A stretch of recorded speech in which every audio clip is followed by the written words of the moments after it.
안녕하십니까? 안녕하세요. 반갑습니다. 벚꽃 대통령의 지광입니다. 자, 오늘은 또 이런 말씀을 드리려고 해요. 지난번에 한번 잠깐 말씀드렸는데 뭐냐면 인생은 만남이다. 그런 얘기 있잖아요. 그죠? 우리의 만남은 우연이 아니야. 뭐 그런 노래 가락도 있어요. 그죠? 근데 중요한 건 우리가 만나는 사람 따라서 인생이 뭔가 하니 판도가 달라져요. 그러니까 인생은 만남이다. 만남이 인생이다. 이렇게 생각하시고 부처님과의 만남이 얼마나 소중한 인연인가. 그래서 백천만겁 난조우 그러는 겁니다. 백천만겁 난조우. 아금문견 특수지. 원해의 진실이 천수경에 나오잖아요. 인생이 만남이기에 만남은 인생이다. 인연이 바로 만남 아니에요. 좋은 인연을 끊지 않고 법당에 나오는 것 중에 법당에 나오는 것보다 더 이상의 인연이 또 어디 있겠습니까? 자, 그 정도에 두고 자 질문 받겠습니다. 누가 질문하실까? 네, 질문해 보세요. 네. 부처님의 10대 제자 가운데 한 사람이 목련존자는 어, 도적들에 맞아서 죽었다고 하는데 그렇습니다. 맞아요. 목련 네, 목련존자는 신통이 가장 뛰어난 제자였다고 알고 있는데요. 네, 네. 얼마든지 그 죽음을 피할 수 있었을 텐데 왜 그런 죽음을 맞았는지 궁금합니다. 신통제일 맞습니다. 신통제일이에요. 근데 신통력이 최고면 제일이면 도둑놈이 두들기는 몽둥이를 피해 가지고 어떻게 살아나야 되는데 그게 어떻게 됐냐? 네, 이게 참 이게 살아가면서 언젠가도 말씀드렸잖아요. 지난주일인가 언제 업이 얼마나 중요한가 말씀드렸죠. 그죠? 업. 만남이 얼마나 소중한 것도 말씀드렸고. 이게 우리가 너무 어리석게 사는 것 중에 하나가 저도 마찬가지고 이게 뭐냐? 말을 한마디 할 때 부처님께서는 우리가 세속에서 에너지 항존의 법칙 있잖아요. 그죠? 이게 우리가 자동차에 기름을 넣어도 게이지가 올라가잖아요. 그죠? 가스가 뭐든지 내가 말을 할 때 그 말 가운데 상대방을 얼마나 사랑하는가 아니 사랑하는가 우리는 잘 몰라요. 근데 우리가 부처님 나라의 몽관이 이 지상의 나라의 백성이기도 하지만 부처님 나라의 백성이기 때문에 부처님 나라는 마음으로 따지거든요. 어떤 마음으로 따지냐? 맨 밑바탕에는 하나인 마음이 있습니다. 그 하나인 마음이니까 내가 상대방하고 말하고 생각하고 행동할 때 그때 얼마나 저 사람이 하나인 마음인가 그게 순간순간 다 게이지에 걸려버려요. 점수가 매겨진단 말이에요. 바탕이 부처님이니까 바탕이 하나예요. 원판입니다. 사람들이 이 사실을 모르고 내가 말할 때도 나의 이익을 깔고 말한다 상대방에게 다 여기 걸립니다. 공덕이 얼마나 되는 거 아닌가 이게 다 걸려버려요. 이 신통제일의 목련존자가 부처님 제자가 되고 신통제일이 됐습니다. 근데 뭐냐면 부처님 신하들은 선상에 나서 행복을 누리고 있는데 외도들은 뭔가 아니 뭐 지옥에 가서 고통을 받는다. 그러니까 당장 뭐죠? 첫째로 뭐냐? 외도들의 앙심을 사는 거죠. 외도들이 앙심을 샀어요. 근데 신통력이라는 것도 신통제일이지만 앙심을 산 정도가 자기가 신통력이 정말 드세 가지고 그걸 다 막아낼 수 있을 정도의 그 정도의 공덕이라면 모르겠는데 몇 번이건 다 피했어요. 뭐 여러 번 피했답니다. 왜냐하면 외도들이 작당을 해가지고 목련을 살해해야 되겠다 이렇게. 근데 결국은 뭐냐면 이게 결국 맞아 죽은 이유 가운데 하나는 뭐냐면 과거에 오래전 과거 이른바 마누라 아내의 꼬임에 빠져가지고 눈먼 자기 아버지 어머니를 살상을 한 겁니다. 부모를 살상했어요. 부모를 살상하는 그 업이라는 것도 이게 또 보통 문제가 아니거든요. 그러니까 자기 수행력으로 막아가다 결국은 뭐라? 맞아 죽습니다. 그 업이 지중한 거죠. 그게 당신은 신통제일이라면서 그걸 왜 못 막았냐? 그러니까 우선 하여간에 부처님 법이 훌륭하다고 그래서 부처님은 그러셨거든요. 이른바 말하 외도들이 와서 내가 이렇게 하고 있는데 옳습니까? 그렇습니까? 그냥 부처님께서 고개를 말도 안 하고 그냥 고개를 끄덕끄덕 말고. 유물론자가 와서 막 유물론열 타라면 거기 끄덕끄덕. 유실론자가 와서 그걸 끄덕. 전부 다 끄덕끄덕 하니까 옆에 있는 안한존자가 뭐라 했어요? 세존시여, 모두 다 옳다고 하면 뭐가 진짜 옳은 겁니까? 네 말도 옳다 이랬다는 거예요. 부처님은 어느 것도 옳다 그러다에 뭐 떡조각 쓸듯이 그렇게 말씀하셨어요. 그냥 가게 하라. 가다가 막다른 골목을 만나게 되면 다시 나오겠지. 이런 스타일이에요. 그러니까 무화상이라 뭔가 옳다 그렇다. 그럼 어떻게 해본 자들만이 아는 거거든요. 말싸움 백날. 부처님 말씀이 내가 만일에 저들에게 너희들이 틀리다고 말하면 내 멱살을 잡고 싸움을 걸어올 것이다.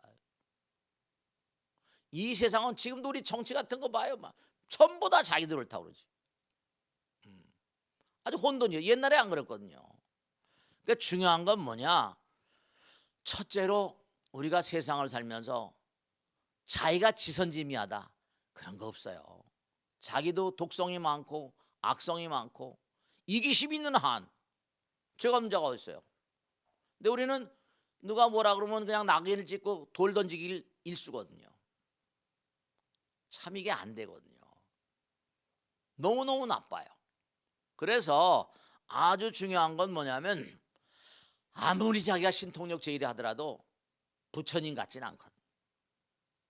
자기가 지은 업이라는 건 뭐라? 이거는 여러분 항상 잊지 마세요. 원판은 청정무구합니다. 원판은 사랑이에요. 원판은 영원한 자비입니다. 그런데 내가 누구에게 말할 때 정말로 사랑을 담고 말했는가? 그렇지 않은가가 원판에다 게이지로 매겨져요. 점수가 몇 점? 네가 지금 하는 말 한마디 몇 점? 네가 하는 행동 하나 몇 점? 그것이 이제 총체적으로 쌓여가지고 그 사람이 잘 되고 못 되고 이상을 등진 다음에 천당락을 가든지 뭐 지옥을 가든지 이게 다 결판이 난단 말이에요. 원판은 부처님이라는 걸 잊지 마세요. 그러니까 항상 내가 하는 말과 생각과 행동이 정말로 얼마나 원판의 게이지에 상향으로 움직이는가 하향으로 움직이는가, 이걸 정말로 항상 생각하셔야 돼요. 우리의 마음 가운데는 원판이 있고 그분이 끊임없이 우리를 내 바깥 사람 바깥에서 심판하는 게 아니라 내 안에서 심판합니다. 양심의 가책이라는 형태도 좋고 잊지 마시고 항상 아무리 신통제일을 하더라도 그는 아직 성불을 하지 못했거든요. 자기가 한 업을 100% 녹일 수가 없으니까 신통제일에도 맞아 죽을 수밖에 없는 겁니다. 자, 다음 질문 받겠습니다. 네, 인도로 성지순례를 가면 네네, 꼭 가는 곳 가운데 하나가 아하, 사르나트 녹야원인데요. 그렇습니다. 네, 네, 그 녹야원은 어떤 곳인지 아하, 어떤 의미를 지니고 있는 곳인지 궁금합니다. 네네네. 인도인들은 전 세계적으로 요가라고 하는 수행의 원류, 요가라고 하는 수행법, 인간이 신이 되는 법입니다. 그 방법이 남아있는 나라는 인도밖에 없어요. 요가를 통해서 뭐 차크라니 해가지고 요가를 통해서 인간이 신이 되는 비법을 갖춘 나라는, 그래서 이제 부처님도 거기서 나오신 거죠. 부처님께서 어느 나라로 갈 것인가? 인도로 간 거예요. 그런데 인도 15억 명 중에 대충 다 요가를 합니다. 요가를 하다 나름대로 뭔가 하니 깨달음의 문을 열고 나름대로 내가 이거 뭐 봤다 체험했다, 이런 사람들이 어디로 뭐라든가 평생을 두고 수행합니다. 그 마지막은 어디로 가는 거예요? 사르나트 녹야원으로 갑니다. 그 녹야원 저도 가봤지만 바라나시 겐지스강 연변에 있는 도시입니다. 바라나시인데 사람들이 너무너무 많은 거예요. 길 걸어갈 수 없어요. 왜냐하면 거의가 다 거지 행색입니다. 천도 옷도 다 떨어지고, 아이고, 인도 전투에서 수행하던 사람들이, 그 사람들은 수행을 밥 먹듯이 하는 게 아니라 그 사람들은 낮밤이 없이 수행하는 사람들이에요. 생활 자세가 그러니까 인도인들은 정말로 수행을 나름대로 열심히 하기 때문에 정말 인도인들은 특수한 인간들이에요. 죽음을 기다리면서 사는 인간들이에요. 우리가 죽음을 두려워하잖아요. 근데 인도인들은 죽음을 두려워하지 않습니다. 이상한 인간들이에요. 저도 인도에 몇 번 갔었잖아요. 그런데 기가 막힌 게 죽음을 앞두고 사는, 죽음을 넘어가야지만 나는 가스를 바꾼다. 죽음을 이겨. 그러니까 죽음 저 세상을 확실히 믿는 거예요. 그래서 내가 얼마 정도 도를 닦았나 하는 걸 심사를 받아오기 위해서 어디로 간다? 녹야원으로 나옵니다. 왜냐? 인도 전토의 모든 수행자들이 모이는 결집장 같은 게 내가 한번 깨달은 걸 한번 겨뤄보겠다. 시험장이에요. 이 사르나트. 그래서 거기서 뭔가 자기 나름대로 겨뤄본 다음에 그 다음에 이제 소망이 끝난 거예요. 그럼 자기 나름대로 분상을 알고 바라나시에 가면 시장이 있는데 거기 가서 아무데나 앉아가지고 사람들을 이제 이른바 말하면 보는 법 수행을 했으니까 알잖아요. 그러면 길다란 주장자, 길다란 지팽이를 가지고 이렇게 앉아 있다가 외국인이 지나가면요 호주머니에다 딱 겁니다. Come here, come here. 저도 거기서 본 적 있거든요. 고리가 달린 지팽인데 호주머니에 저 호주머니가 끄는 거예요. 그래서 누가 이거 보니까 Come here, come here. 이제 동양 인도 사람 아니잖아요, 그죠? 머리 깎았으니까 Come here, sit down, please here. 여기 앉으래요. 그런 다음에 뭐라고 하는 거 아니? 앉으라고 하더니 내가 너의 미래를 봐줄게 이거예요. 그러면 얘기를 쭉 하는 거야. 지금 살아온 날 그다음에 앞으로 올 일 말하는데 맞는지 틀린지 모르지만 하여간에 다 얘기해줘. $1 노래요. 그러면 이제 $1, $2 벌어가지고 이걸 뭐냐면 대충 목에다 무슨 명패를 하나 달고 다녀요. 그러면 내가 만일에 죽으면 이리로 연락하시오. 그럼 돈을 벌어가지고 매일같이 돈을 벌어서 자기가 명패인 대로 갖다 줍니다. 장작을 사는 거예요. 장작개비. 왜냐? 화장터의 장작개비가 돈입니다. 장작개비를 사가지고 이게 자기 몸을 죽으면 연락하죠. 그럼 데리고 갑니다. 태우는 거예요. 그럼 이제 장작개비 산 것만큼 태워줍니다. 이 바로 녹야원이라는 곳은 어떤 곳이냐? 인도 전토에 사는 모든 수행자들이 자기의 수행 어떤 정도를 뭔가 점수를 매기고 하면 법거량이라고 우리 스님들 그러지만 거량을 해보기 위해서 나름대로 테스트 받기 위해서 가는 곳이 사르나트 녹야원입니다. 그 부처님도 딱 깨달음 열었잖아요. 뭐다가 깨달음 열었죠? 성도했죠? 그 다음에 나도 한번 가서 테스트 받아보자. 그래가지고 간 곳이 사르나트입니다. 그러니까 녹야원이라는 곳은 대단히 의미심장한 곳이에요. 그러니까 거기에 누가 갔다 이른바 말하면 부처님 제자들 뭐 콘다냐라거나 아사지라거나 무슨 마하나마라 바띠아 비파 이런 그 부처님 제자들이 오비구가 부처님께서는 타락했다 그러고 갔던 곳이 사르나트. 그러니까 거기 가서 다 만나는 거죠. 그래서 이 사르나트는 인도에서도 상당히 뭔가하니 유명한 곳이고 인도의 수행자들이 모이는 집결지 같은 곳이에요. 지금도 많이 그런지 모르겠.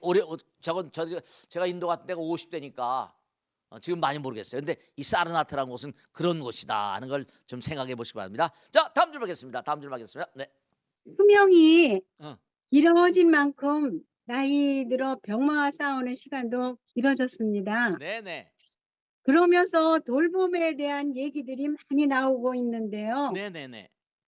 부처님 당시에도 사람들이 병들고 죽었을 텐데 아하. 그때는 어떻게 돌봄을 했는지 궁금합니다. 인도란 나라가 대단히 가난하다 보니까 그 당시에 부처님 수다따라는 장자 아시죠? 수다따? 금강경에 나오죠. 급고독장자라고. 급고독장은 보급해준다, 논아준다는 말이에요. 고독한 사람, 어렵고 힘든 사람에게 뭔가 배급해준다. 급고독장자가 백만장자, 억만장 됐습니다. 원래는 뭐라 날품팔이었거든요. 근데 이 수다따라는 장자가 대단히 뭔가 정말로 의미로운 존재가 뭐냐면 그럼 쌀을 팔아오면 경전에 다 나오죠. 부처님 제자들이 걸식을 하러 옵니다. 그러면 자기들은 굶어도 부처님 제자들한테 다 공양을 대접한 겁니다. 그러니까 기가 막힌 거죠. 어려운 사람을 돕는 부처님 제자들도 극고독 장자의 도움을 많이 받은 거예요. 그래서 그런지 아이가 공덕을 많이 심어가지고 큰 장자가 됐어요. 기원정사라는 게 기수급 고독원 그러잖아요.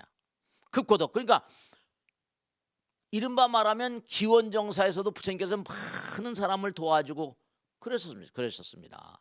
근데 문제는 뭐냐면 인도가 너무나 가난한 나라니까 부처님께서도 자기 제자들 가운데 아주 불우한, 그렇죠, 부처님 제자들이 수천 명이 있는데 전부 다 걸식을 하고 살았잖아요.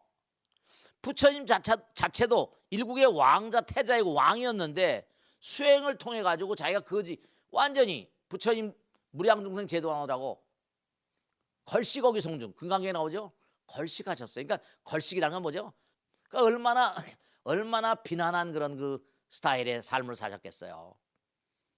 부처님 제자들 가운데는요, 그 기록에 다 나오는 걸 보면 기가 막힌 게, 아유, 병든 사람이 많았잖아요. 물론 수행자들 가운데 대단히 신통력도사도 있었고 탁월한 수행자 아라한도 많이 있었지만, 병든 사람들이 많이 있었어요. 그러니까 오줌똥 지금 요즘 말로 하면 오줌똥 못 가린 사람 있잖아요. 그 부처님께서요, 이렇게 말씀하시면 어떻게 들을지 모르겠지만 이렇게 제자를 쓰고 다니면서 오줌똥 싸는 그런 그 제자들 전부 다 오줌똥 걷어내고요. 정말 부처님 대단한 정말 설명을 할 수 없어요. 다 자리 갈아주시고요. 그런 걸 자청해서 다 하셨어요. 내가 뭐 부처다, 뭐 붓다 이렇게 써붙이고 다니는 분이 아니에요. 정말 이게 부처님의 원천적인 그 당시에 어떤 부처님의 정신으로 돌아간다는 게 굉장히 중요한 게 우리가 참선만 하는 것도 중요합니다. 포기하는 것도 중요합니다. 그런데 사회 어려운 대중들을 위해서 우리가 얼마나 불교가 이바지하는가. 중요한 건 뭐냐면 불교가 나름대로 힘이 있고 뭐 어려움이 뭐 그렇다면 어려움 있는 사람들에게 배려해야 됩니다.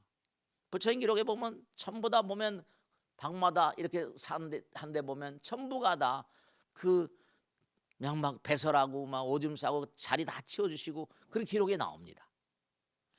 요즘엔 요양원들이 많이 생겨가지고 우리나라도 요양원들의 막 엄마 아버지 왜냐하면 거주 환경이 전부 다 아파트 조그만 거니까.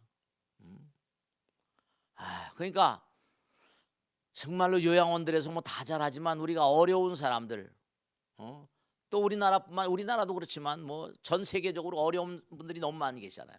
그런 것들을 갖다가 그런 것들을 우리 불교가 좀 해야 되지 않을까. 근데 다른 종교들은 그걸 잘하거든요.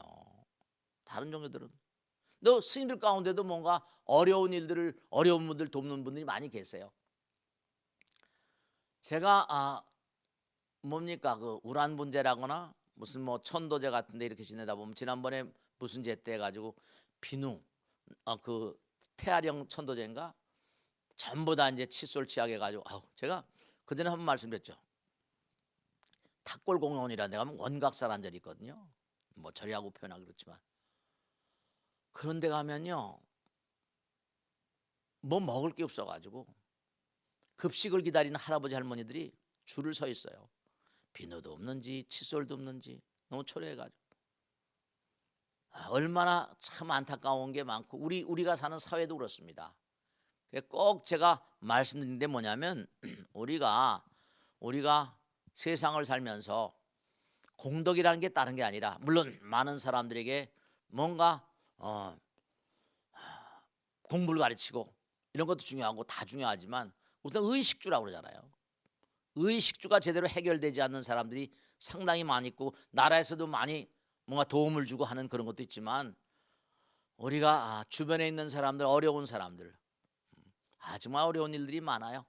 여러분 다른 것보다 한번 눈을 돌려서 내 아들 내 딸 내 남편 그저 나만 잘 먹고 내 가족 이것이 아니라 눈을 돌려서 조금 더 내가 얼마나 도울 수 있을 것인가, 내가 얼마나 주변 사람들 이웃을 사랑할 수 있을 것인가. 부처님 말씀에 따르면 이렇게 나오는 거예요. 한나라 왕이 되려면 뭐 왕이 되는 게 목적은 아닙니다. 한나라 왕이 되려면 그 나라 모든 국민들이 그 왕의 과거에 신세를 진 사람이래. 큰 부자는 그러니까 하늘이 내고 나라님은 하늘이 낸다니 하늘이 다 알아요. 지난 시간에 말씀드렸죠. 원판은 부처님이다. 정말로 청정 정말 청정무변한 세계다. 근데 내 마음이 얼마나 부처님 닮아가는가. 그 내가 얼마나 내 이웃을 얼마나 내 나라를 나 국민을 세계를 그렇게 생각해 나갈 수 있는가. 그게 이제 부처님 되는 길이고 전륜성왕 되는 길이거든요. 그래서 항상 잊지 마시고 우리가 이렇게 목 놓아서 부처님 말씀을 함께 이렇게 연구하고 질문받고 나름대로 뭐 아는 건 좀 말씀드린 이유가 결국은 우리는 언젠가는 아까 목련전자도 얘기했죠. 신통제일이고 부처님 제자 가운데 신통이 1등이에요. 그런데도 과거의 진 업 때문에 뭐라 그리고 뭐 부처님 제자니까 당연히 부처님 문중을 우선시하는 얘기를 했겠죠. 그런 것도 참 안타까운 거예요. 그러니까 이렇게 경전을 보다 보면 부처님 제자로서 대단히 출중한 능력을 가지고 있어도 아직 부처님 되기가 쉽지 않은. 그러니까 부처님께서 그랬잖아요. 기원정사에서 자기들 제자들 다 깔아놓고 그건 전부 다 아라한들이거든요. 너희들은 아직도 무량한 지옥을 거쳐가야 된다. 목련존자도 자기가 과거에 지옥에 있을 때가 있었다고 그랬어요. 네, 과거에 자기가 지옥에 있었는데 무진한, 그러니까 엄마 아버지를 죽였으니까 그게 기가 막히네. 아내 꼬임에 빠져서 눈먼 요즘에 그런 게 많이 나오잖아요. 그러니까 목련존자가 눈먼 자기 아버지 어머니를 죽였으니까 당연히 지옥 갔죠. 과거에 지옥에 오래 있었답니다, 목련존자가. 그래서 그 업보로 인해 가지고 어머니를 아버지를 살해한 그 인연이 얼마나 무서워요. 그 외도한테 잘못 말한 것도 있고 그 신통력으로 도저히 뭔가하니 감당을 못하니까 맞아 죽은 겁니다. 그런 것처럼 꼭 당부드리는 건 뭐냐면 주변 사람들에게 좀 눈을 돌려라. 공덕의 어떤 공덕주의 길을 열어라. 그런 말씀을 꼭 좀 드리고 싶어요. 자, 그래서 오늘 꼭 말씀드리겠는데, 우리가 세상을 살면서 여러 가지 어려움들이 있습니다. 나도 어렵고 남도 어렵습니다. 우선 중요한 건 나를 사랑하는 마음. 나를 사랑하는 마음은 뭐 나를 쓰다듬어주고 하는 그런 것도 있지만, 나를 사랑하는 마음은 내 마음을 부처님 마음과 일치시키는 게 우선 나를 사랑하는 길입니다. 왜냐하면 그래야만 내 마음의 번뇌를 내놓을 수 있고 더 이상의 고통을 자초하는 그런 삶이 아니 될 것이죠. 그러니까 주변 사람들의 아픔에 동참을 해야 돼요. 그런 것들이 바로 부처님께서 이 땅에 오셔서 우리에게 가르쳐준 내용들이거든요. 그러니까 이 세상은 분명히, 자, 마지막으로 정리해서 말씀드리면 생과 사가 있습니다. 그건 피할래야 피할 수 없는 거예요. 태어난 모든 존재들은 죽어갈 수밖에 없어요. 근데 그 가운데 두 글자가 또 있거든요. 태어난 인간은 태어난 순간서부터 죽음을 향해서 달리는 열차 같습니다. 그 가운데 노와 병이 있습니다. 생이 있고 사가 있고 가운데는 노, 병이 있잖아요. 늙어가고 병드는 건 기정사실이에요. 그 공덕은 뭐냐? 나도 늙어가고 남도 늙어가는데 병든 무량한 존재, 마음의 병, 몸의 병, 그들의 삶에 동참하는 것이, 그것이 공덕입니다. 그걸 꼭 생각하시고 서로서로 하나로, 스스로도 그렇고 서로서로 하나로 가는 길을 항상 모색하며 사는 길, 그것이 부처님의 뜻대로 사는 길이다, 이렇게 말씀드립니다. 자, 오늘 함께 해준 여러분 정말로 감사드립니다. 대단히 감사합니다. 다음 주에 또 다시 뵙겠습니다. 대단히 감사합니다. 마치겠습니다. 고맙습니다. 마치겠습니다.